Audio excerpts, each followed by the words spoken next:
नमस्कार सम्मानित साथियों, मैं रमेश चंद्र पांडे आज अपने YouTube के चेंज जाओ चैनल, जो कि विकास के प्रति जवाबदेही से जुड़े सवालों पर बेबाकी से अपनी राय व्यक्त करने के लिए बनाया गया है, के माध्यम से जिस विषय को आप सबके साथ साझा करना चाहता हूँ वह है राज्य में ऑडिट एक्ट के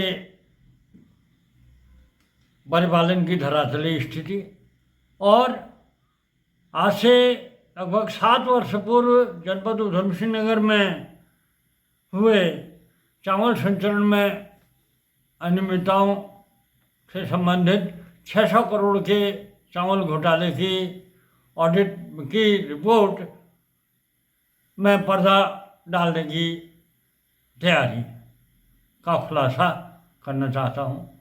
और इस जो तैयारी चल रही है, इस 600 करोड़ के घोटाले में पर्दा डालने की जो तैयारी चल रही है, उसका पर्दाफाश करने के लिए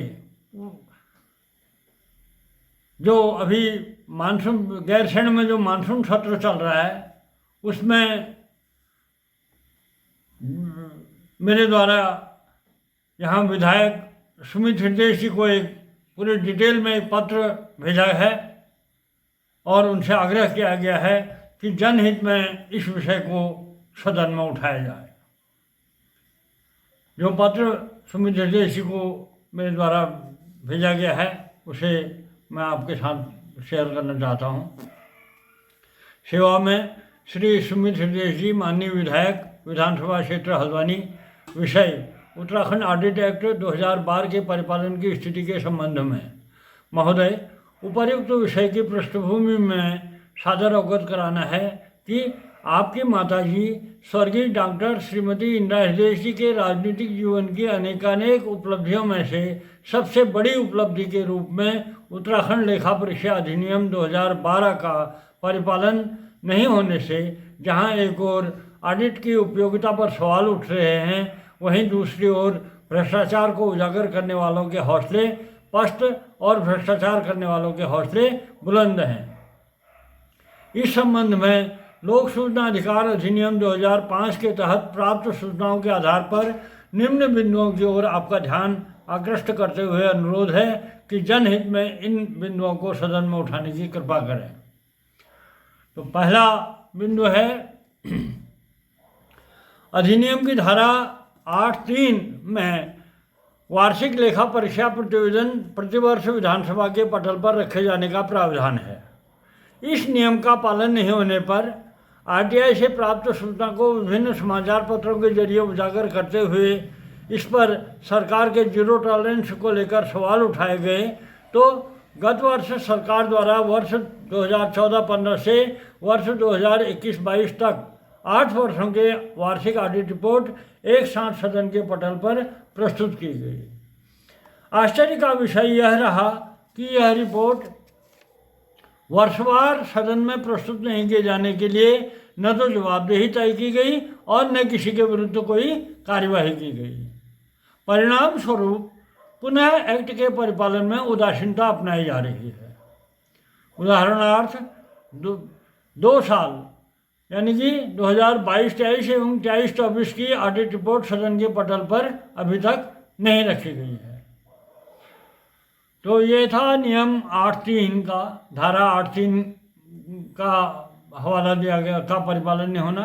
अब जो दूसरा बिंदु सामने लाया गया है वो है ऑडिट एक्ट की धारा 9 में ऑडिट कार्य संपन्न होने के बाद ऑडिट आपत्तियों के निस्तारण हेतु व्यवस्था दी गई है।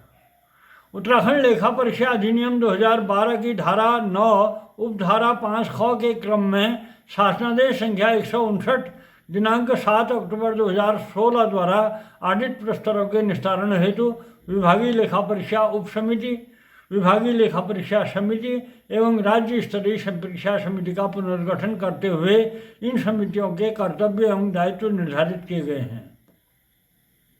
विभागीय लेखा परीक्षा उप समिति एवं समिति की बैठक अनिवार्य रूप से हर त्रैमास में होनी निर्धारित है, लेकिन धरातलीय स्थिति इसके विपरीत है। उदाहरणार्थ जनपद उधम सिंह नगर में वर्ष 2015-16 एवं 16 सत्र में चावल संचरण में पाई गई अनियमितताओं के मामले में गठित एसआईटी की जांच रिपोर्ट, स्पेशल ऑडिट रिपोर्ट, परिपालन आख्या एवं उस पर अध्यावधिक कार्यवाही की सूचना लोक सूचना अधिकार के तहत मांगने पर प्राप्त सूचनाओं के अनुसार निम्न बिंदु विचारणीय हैं। पहला, जिलाधिकारी उधम सिंह नगर द्वारा 27 सितंबर 2017 को शासन को प्रेषित एसआईटी की रिपोर्ट में कहा गया है कि प्रकरण में अभिलेखों की कूटरचना का व 2 वर्षों में लगभग 600 करोड़ की शासकीय धनराशि के अपव्यय का आर्थिक अपराध व्यापक स्तर पर होना परिलक्षित हुआ है। सीमित समय में समिति स्तर से समस्त प्रकरणों की जांच एवं समस्त प्रकरणों के संबंध में साक्ष्य का संकलन संभव नहीं है। संकलित तथ्यों एवं साक्ष्यों के आधार पर किसी प्रकार की दंडात्मक कार्यवाही से पूर्व संपूर्ण प्रकरण की जांच किसी विशेष आयोग या आर्थिक अपराध अनुसंधान शाखा या संस्था से कराया जाना उचित होगा।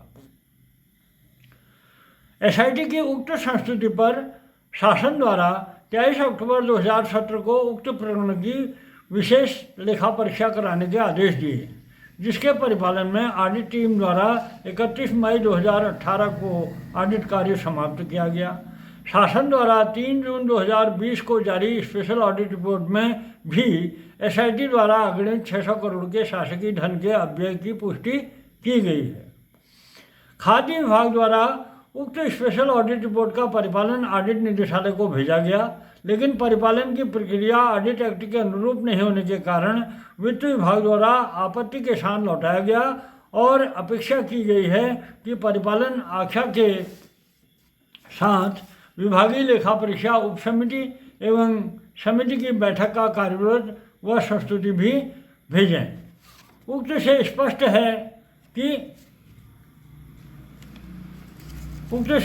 है कि रुपया 600 करोड़ के चावल घोटाले की उक्त स्पेशल ऑडिट रिपोर्ट के परिपालन हेतु 4 सालों से एक्ट के अनुरूप विभागीय लेखा परीक्षा उप समिति एवं समिति की बैठकें निर्धारित समय पर नहीं हो रही हैं। जब इतने महत्वपूर्ण ऑडिट प्रस्तरों का 4 साल से निस्तारण नहीं हो रहा है, तो राज्य के विभिन्न विभागों में ऑडिट प्रस्तरों के निस्तारण की स्थिति क्या होगी, इसका अंदाजा सहज ही लगाया जा सकता है।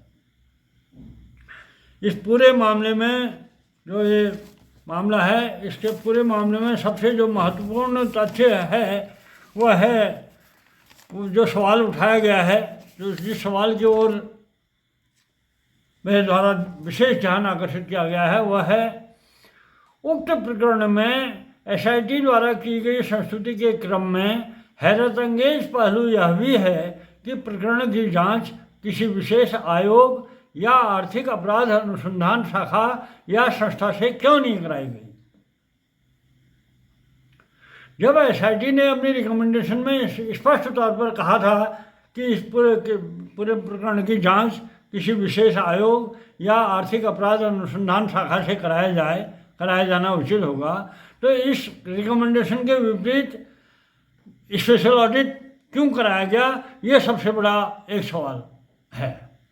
और 2018 में स्पेशल ऑडिट समाप्त हो गया और रिपोर्ट उसकी जारी की गई 3 जून 2020 को, और 3 जून 2020 के बाद आज 4 साल से उसके ऑडिट प्रस्तरों के निस्तारण को लेकर कागजी घुड़दौड़ जारी है और फाइनलाइज कुछ नहीं हो रहा है। तो इससे ये सहज अंदाजा लगाया जा सकता है कि इसमें पूरा लिपापोती की कोशिश हो रही है। अब इस पर एसआईटी द्वारा अपनी जांच रिपोर्ट में जो 600 करोड़ के आर्थिक अपराध शासकीय धनराशि के अपव्यय होने का आर्थिक अपराध होना जो परिलक्षित कहा है, वो 600 करोड़ में क्या है, वो एक बहुत संक्षिप्त तौर पर मैं कहना चाहूँगा कि इसके जो अपने एसआईटी ने जो अपनी रिपोर्ट में जो उजागर किया है बिंदु संख्या 3 में शासकीय धन की अनुमानित क्षति, इसका बिंदु संख्या 3 है। इसमें जो 71 लाख इसमें कहा गया है कि 7,17,948 कुंटल चावल राइस मिलर्स से रुपया 2,310 प्लस वेट की दर से खरीद कर आपूर्ति कराया गया। अब समान स्तर का चावल रुपया 1,800 प्लस वेट से 2,100 प्रति कुंटल की दर से खुले बाजार में उपलब्ध था। यदि यह चावल निर्धारित राइस मिलों से निर्धारित दरों पर खरीदने के बजाय खुले बाजार से उपरोक्त दरों से क्रय किया गया होता तो ऐसी दशा में लगभग 300 रुपये प्रति कुंटल की दर से 215 करोड़ 48 लाख 400 रुपये की शासकीय धन की बचत होती। ये अनुमान लगाया है एसआईटी ने, क्योंकि 300 रुपया प्रति कुंटल की दर से अधिक भुगतान किया गया है। जबकि खुले बाजार में क्या था, जो राइस मिलर से तो खरीदा गया 2,310 प्लस वेट की दर से, और जो खुले बाजार में जो चावल उपलब्ध था वो था 1,800 प्लस वेट और 2,100 प्रति कुंटल प्लस वेट प्रति कुंटल की दर से। तो इतना अंतर इसमें ये हुआ। इसके हिसाब से ये लगाया कि 215 करोड़ 38 लाख 400 रुपये की शासकीय धन की बचत का व्यय हुआ। अब दूसरा इसमें इन्होंने कहा कि कृषि विभाग के आंकड़ों के अनुसार जनपद में गत वर्ष धान का कुल उत्पादन 34,27,576 कुंटल हुआ था, जबकि जनपद में केवल कमीशन एजेंट के माध्यम से 84,75,524 कुंटल धान खरीद हुई, जिससे स्पष्ट है कि लगभग 50,47,948 कुंटल धान जनपद से बाहर उत्तर प्रदेश आदि राज्यों के काश्तकारों से खरीदकर जनपद की मंडियों में लाया गया या जनपद की मंडियों में कच्चा आढ़तियों के माध्यम से खरीद किया हुआ दर्शाया गया। जांच में यह स्पष्ट हुआ है कि कमीशन एजेंट के माध्यम से की जाने वाली अधिकांश खरीद नियत प्रक्रिया का अनुसरण किए बगैर की गई और माह जनवरी फरवरी की लगभग संपूर्ण खरीद मात्र दस्तावेजों में दर्शाई गई है। वास्तविक रूप से कच्चा आढ़ती के नाम से खरीद सीधे राइस मिलर्स के द्वारा की गई है। उपस्थित कार्मिकों के बयानों से यह स्पष्ट है कि जो भी नीलामी हुई उसमें कभी भी 1,000 से 1,200 रुपये के मध्य धान की कीमत काश्तकारों को प्राप्त हुई और यही धान न्यूनतम समर्थन मूल्य में 1,1470 रुपये प्रति कुंटल कामन तथा 1,510 रुपया प्रति कुंटल ग्रेड ए की दर से भुगतान सरकार द्वारा कच्चा आढ़ती को किया गया, जिससे यह परिलक्षित होता है कि लगभग औसतन 300 रुपये प्रति कुंटल का अतिरिक्त भुगतान कमीशन एजेंट के माध्यम से की गई खरीद में सरकार को करना पड़ा, जिससे 84,75,524 कुंटल धान के लिए 300 रुपये प्रति कुंटल की दर से रुपया 254 करोड़ 26,57,200 का प्रत्यक्ष अप्रत्यक्ष अव्यय होना परिलक्षित होता है। यदि यह माना जाए कि कच्चा आढ़तियों के माध्यम से की गई खरीद में कच्चा आढ़तियों द्वारा लगभग 20 से 25% खरीद वास्तविक रूप से एमएसपी में की गई है, तब भी लगभग 200 करोड़ रुपए की धनराशि का प्रतिवर्ष के हिसाब से विगत 2 वर्षों से प्रत्यक्ष और अप्रत्यक्ष अव्यय संभावित है। अव्यय का आकलन मात्र जनपद उधम सिंह नगर के आंकड़ों पर आधारित है। संपूर्ण राज्य के लिए यह धनराशि कहीं अधिक होगी। तो ये एक सबसे बड़ी बात है कि जो 600 करोड़ का था उसमें से ये 450 करोड़ की पोजीशन तो यही आ गई। एक तो ये हुआ कि अधिकांश जो धान खरीदा गया वो जनपद उधम सिंह नगर से बाहर के जनपदों या बाहर उत्तर प्रदेश के से खरीद दिखाया गया, जबकि जो उसका लाभ बाहर, जबकि नियमानुसार जनपद के ही काश्तकारों को उसका लाभ दिया जाना चाहिए, बाहर के काश्तकारों को उसका लाभ नहीं दिया जा सकता है। तो इस ढंग से ये पूरा घोटाला हुआ है। और इस घोटाले को अब क्या हो जा रहा है, जो परिपालन आख्या मैंने आरटीआई से मांगी है, वो परिपालन आख्या में तो खाद्य विभाग द्वारा सबने कहा कि इस आपत्ति को निस्तारित किया जाए। सब अपने फैक्ट एंड फिगर देते हुए ये कहा गया कि आपत्ति को निस्तारित किया जाए, निस्तारित किया जाए। अब इसका कैसे निस्तारित किया जाए, कागजों में जो है, अब सबसे बड़ी बात जो सवाल उठ रहे हैं कि इसके जो एसआईटी द्वारा जो कहा गया था, जो रिकमेंडेशन की गई थी कि इसका विस्तृत जांच के लिए किसी विशेष आयोग या आर्थिक अपराध अनुसंधान शाखा से कराया जाए, वो उसके पीछे उसके बजाय स्पेशल ऑडिट से करा दिया। स्पेशल ऑडिट तो ऑडिट टीम गई, उन्होंने अकाउंट और कागज़ों में जैसा पाया वैसा लिख दिया, अकाउंट की जांच की।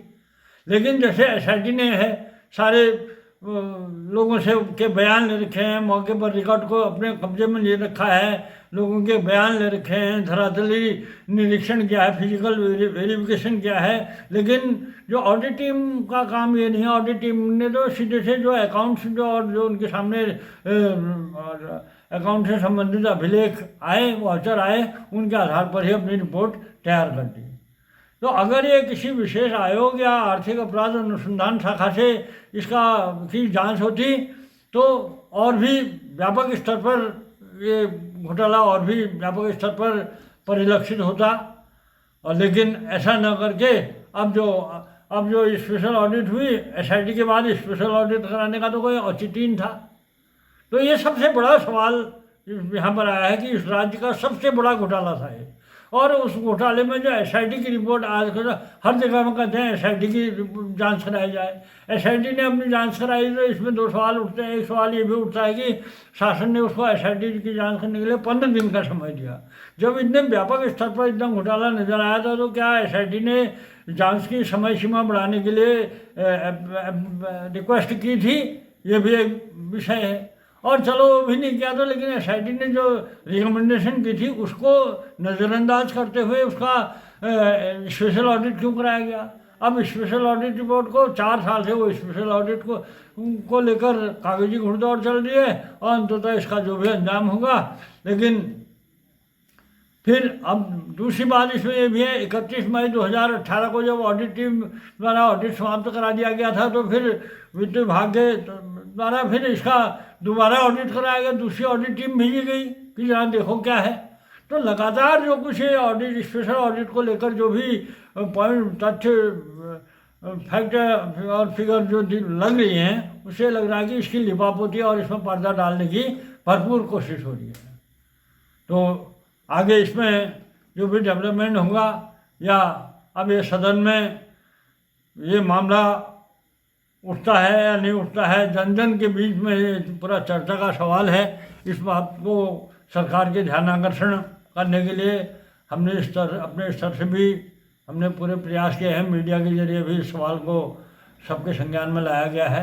अब देखने वाली बात होगी कि आगे इसमें जो भी डेवलपमेंट होगा उसे आप सबके साथ साझा किया जाएगा।